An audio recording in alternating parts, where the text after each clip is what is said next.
हरे कृष्णा। आध्यात्मिक मार्ग पर ईश्वर हमको स्वप्न में मुझे यह बताए थे। वो एक सांप था। मेरे को स्वप्न में एक सांप का दर्शन हुआ था, और वह जो सांप था ना, वे कह सकते हैं कि काला कलर का था, और उसके सिर पे एक मणि चमक रही थी। वे जानते हो हमको क्या कहा? कि तू लोगों को मुक्ति दिलाएगा। और जानते हो, जो मेरा राहु की अभी महादशा है ना, कह सकता हूँ कि मैं आध्यात्मिक ही है। और मेरा राहु जानते हो मोक्ष त्रिकोण में है, यानी कि मुक्ति का त्रिकोण में है राहु। और वो जो सांप था ना, वो जस्ट राहु को इंडिकेट कर रहा था। और वो जो उसके सर पे एक मणि चमक रही थी ना, वे सांप का आकार का था। और वे कहा कि तू लोगों को मुक्ति दिलाएगा, यानी कि लोगों को मैं बंधनों से मुक्त करूंगा, चाहे वे किसी भी प्रकार के बंधन हो। और यह भी है कि मैं बताया ना कि जब मैं काशी आया था ना, तो मेरे को भगवान के दर्शन हो रहे थे, शिव के, हनुमान के, काली के। और बताया ना कि श्री कृष्ण भगवान के भी दर्शन हुए।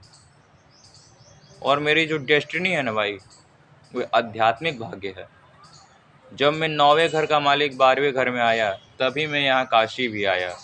यानी कि मेरे भाग्य की जो जागृति थी ना, वे मैं बाहरों में ही होना था। यानी कि मैं अपने जन्म स्थान से दूर जब आता ना, तब मेरा भाग्य जागृत होता। और मेरा भाग्य जानते हो, जब मैं काशी जब से आया, तब से ही मेरे भाग्य मेरा साथ देना चालू कर दिया, जो मेरे को अभी पता नहीं था। जब मैं धीरे धीरे धीरे जब सब कुछ जानने लगा ना, पढ़ने लगा, तब मेरे को समझ में आने लगा कि वो सब कुछ मेरा, जानते हो, जीवन में सब कुछ अपने आप होता है, करने की ज़रूरत नहीं होती है।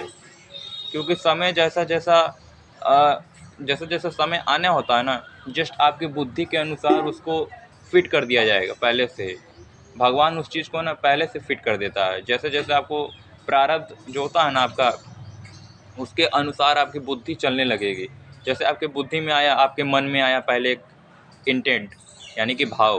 पहला भाव क्या आया कि मेरे को यहाँ जाना है, तो मन में आपके क्या आया? एक इंटेंट, भाव आया।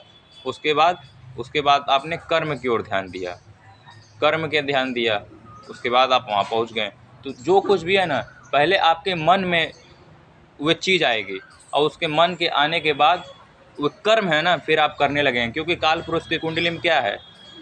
चौथे घर के सामने जस्ट 10वां घर, यानी कि मन के सामने जस्ट कर्म है। तो उसी तरह है बाकी।